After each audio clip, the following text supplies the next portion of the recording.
Now we head on to Rivers State in Nigeria with updates on the political crisis bedeviling the state. Rivers State Governor Siminalyi Fubara has declared that his battles were over as he had defeated his opponents who are not sleeping with their two eyes closed or open, he said. He said he had turned the tide against his opponents, noting that he was still in office about to mark his first anniversary, contrary to the plans by his detractors. Fubara spoke amid the raging feud between him and his predecessor and estranged political godfather Nyesom Wike. Addressing the national and state leadership of the Ijaw Youth Council and the Government House in Port Harcourt, Fubara said he appreciated their support and the assurance that they were with him. In the meantime, the Minister of the Federal Capital Territory, Nyesom Wike, says he is not distracted by the ongoing crises in Rivers State, but is instead focused on his duties as a minister. Wike made the statement during a final inspection tour of projects to be inaugurated in the nation's capital on Friday. The former governor and his successor, Siminalyi Fubara, have been at loggerheads since October 2023, when some lawmakers in the state began impeachment proceedings against the governor. Last Saturday, while addressing a civic reception in Ogbolo, Rivers State, the minister stated that he had made a mistake, which he promised to correct at the appropriate time. He, however, did not specify if having supported Fubara to succeed him as governor was that mistake. Now, to discuss this live with us, we're joined by Legal Practitioner Stanley Negbenebor. You are welcome, Stanley. Good to have you here. Good afternoon. How are you today? I'm very fine. Thank you very much. Now, how has Governor Siminalyi Fubara's conflict with his predecessor, Nyesom Wike, and the resulting impeachment attempts impacted governance and political stability in Rivers State currently? Yeah, well, there's no way you can separate the actions of politicking to the general peace and tranquility in the society.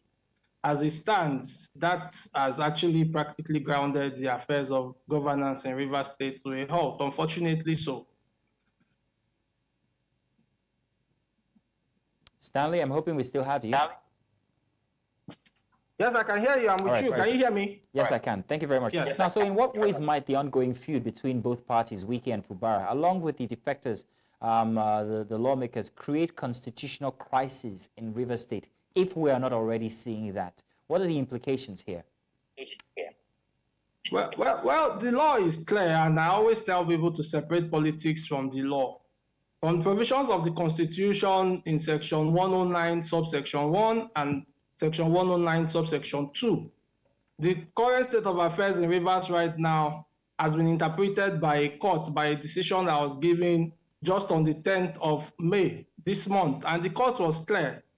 In giving effect to the interpretation of the Constitution, the implication of you defecting from your political party while you are a sitting member of the House of Assembly is clear, which is that as long as there is no division that you can prove within your party, you are deemed to have abandoned your seat. So those seats are by law vacant at the moment. Those 25 lawmakers are on the frolic of their own legally, and they have an injunction currently from a competent court of jurisdiction restraining them from parading themselves as lawmakers or performing any functions in that regard.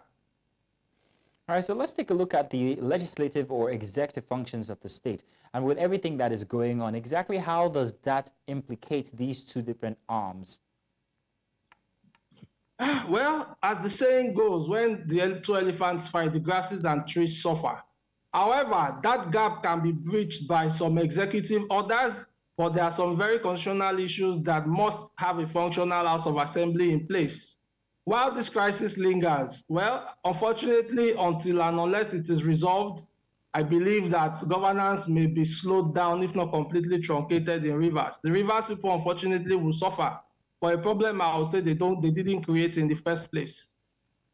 Okay, then there is still that topic of the impeachment. So considering the constitutional implications that we've spoken about, how might the defections of lawmakers and the impeachment proceedings against Governor Fubara affect the future of political alliances and also governance structures in Rivers State?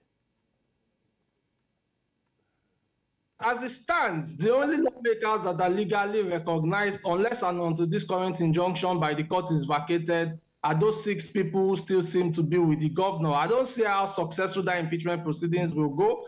except they want to take us back to the dark days when we had only 4 being mighty than that very unfortunate incident that very minority members of the State of Assembly impeached the governor. I believe the president has weighed in successfully to actually make parties sheath their swords. Hopefully, we believe that they will listen to voice of reason and maintain the peace and tranquility in Rivers State for the benefit of the people. Well, all right then. Thank you very much, Stanley Negbenebor, for your input here on the matter. Thank you. Absolutely.